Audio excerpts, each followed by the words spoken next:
Okay, AB children, so you don't feel left out, I was going to make a video on how to do this problem because I want to make sure you understand what's going on when you're finding area between two curves. So this was an example somewhere, and so without a calculator, I would draw a picture. So the line y equals 3x, that's this green line right here. And then y equals x cubed minus x. Well, that's going to cross the x-axis at 0 and 1 and -1. Little algebra would tell you that you set that equal to 0. You could factor out an x. Then to figure out the points where these two guys intersect, set them equal to each other. So that's what I was doing right here. Set them equal to each other. You got to move everything over here and then factor, and you get 0 and plus and minus 2. So hopefully you can see that all from that picture. If I want to find the area between, it was saying 2 lobes. So there's 1 lobe and there's 1 lobe. And there's symmetry going on here. So technically I could find the area of one of these and double it, or I can integrate from x equals -2 to x equals +2, and I would have that whole area. I want to make sure you know the difference between setting up area using dx, meaning you're doing these vertical slices and you're looking at top minus bottom. Hopefully you caught that clue when you watched the other videos and stuff. So in order to do area between, you need to know what curve is on top and what curve is on the bottom. If you notice, when you start over here, when x equals -2, the red curve or the cubic curve is on the top, and then the green curve is on the bottom. So to set up that lobe, we would do the integral from -2 to 0. We put the top curve minus the bottom curve. So that would be x cubed minus x, top curve, minus the bottom curve, which is just 3x. So it doesn't really matter here if I use parentheses, but I'm doing that because if I was subtracting more than one thing, I'd need to distribute that parenthesis. And then of course this is dx, and then I could add to it the integral from 0 to 2. So we're using our properties of integrals. And now if you notice, the green curve or the line y equals 3x is on the top and the red curve is on the bottom. So the way I'd set that up is I'd say 3x minus, and now I've got to have parentheses, or when I write this up, I need to distribute that negative. So that's really -x cubed plus x.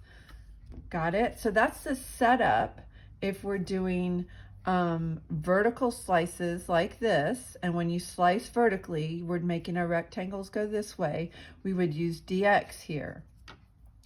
If we did all this integration, right, we could combine our like terms here. So this -x and this -3x can make a -4x. We can integrate everything, do upper bound minus lower bound, and get an answer.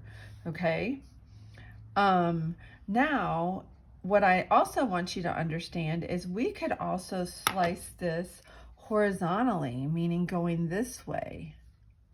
Okay, and so I wanted to talk about that because that's a little bit more confusing because we're used to this x stuff and this is not a problem usually. But if I want to slice horizontally, so for horizontal slices, that means I need to use dy, and all my equations have to be x equals equations. Okay, so I would have to take these and algebraically make them x equals instead of y equals equations. When you go vertical, that means you're doing vertical slices, right? I'm talking about slices. That represents a rectangle, right? If I'm slicing my rectangle this way or I'm slicing my rectangle this way. Vertical slices are dx, and those equations you want y equals. Well, this is what we're used to. Now, and now that I said that, this equation is not going to be easy to make x equals. Do you feel me here? You gotta, no, we just don't want to do that. So we wouldn't want to slice this way in this problem because that's going to complicate things. Okay, I just wanted to make sure you understood the difference between making this dx here and then if you did something dy. And if you're doing something dy, you're going to do the right curve minus the left curve. So this red curve would be on the right and the green curve would be on the left. And then you would have to use bounds that are y bounds. So in that case, we'd have to figure out y bounds on the on the y-axis, and that would go from 0 to 6, would be right minus left. And then over here, we would go from -6 to 0 on the y-axis. But this problem would not be a good candidate for that. Okay, so hopefully that helped explain a little bit of how this area between works. And now notice, I just want one more point here. If I were to multiply this one times 2 and not have this one, I'd have the area because these are symmetrical.